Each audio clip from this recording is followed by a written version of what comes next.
Alrighty, we are back with another game from the yearly Super Blitz Arena. And this time, I'm on the black side, and we've got ourselves a King's Indian, and we have the 4 pawns attack.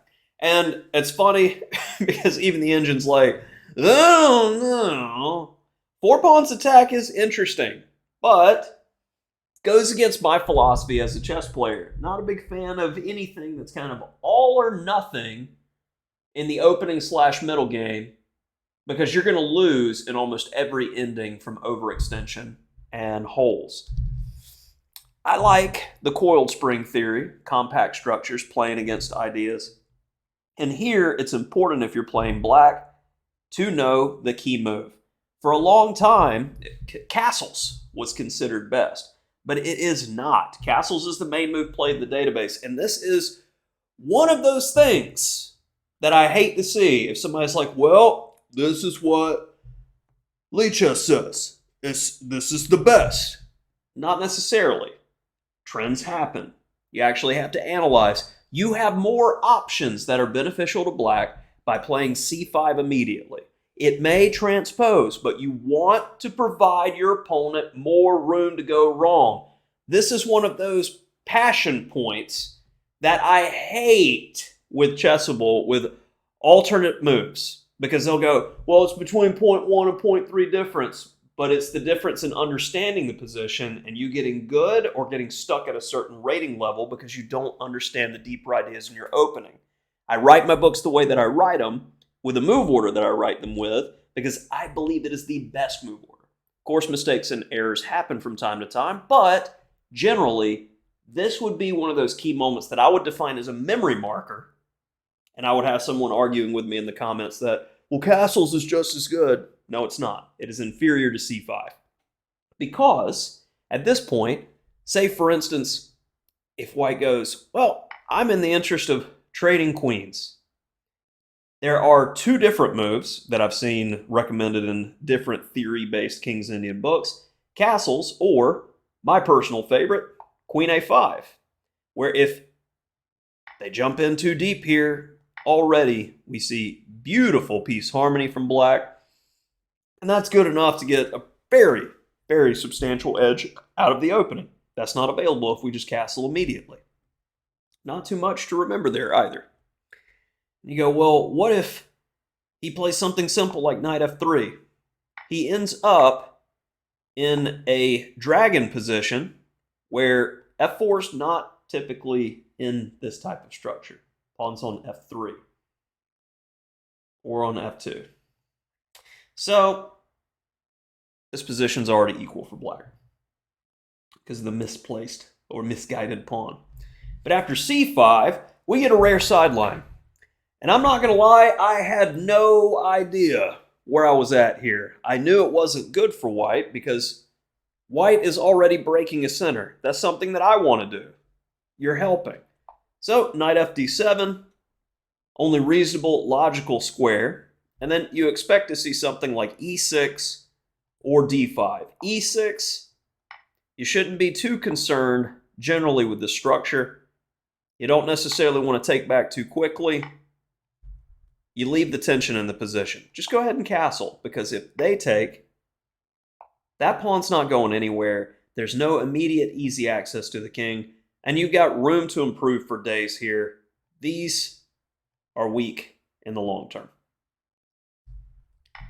But after e takes d6, this completely goes against the overall philosophy of the opening. You built a big center that you're supposed to use to push the opponent with. If you release the tension by trading, I have more development than you do. There's no pressure on me. That means I have a ready-made attack right out of the gate, as we're going to see. And he continues to chop. Notice already, black has extra development. My king is safe. I'm ready to attack. Open file for the rook. And the engine already agrees with the assessment that black has a commanding position, even though we have a backwards pawn. But where is white's forward squares to attack? No bishop hitting f7. Knight can't exactly go to a favorable square. The bishop's blocked in by the pawn. This bishop's doing nothing but defense. White has no aggressively placed pieces. There's no clear way to improve those pieces to attack with. That is why the evaluation is what it is. Knight d5, I'm like, okay, I am going to reroute this knight. Good square for the horse. And now we claimed that pawn, shutting down the f-file, and my opponent goes all out here. He can't take it. I'm supposed to be playing aggressively. You've killed my attack, so I better blow up the position. Like, sure, boss. Absolutely no fear here. How can you attack?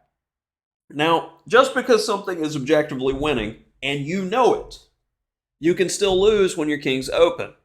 He's got just enough pieces to be annoying here.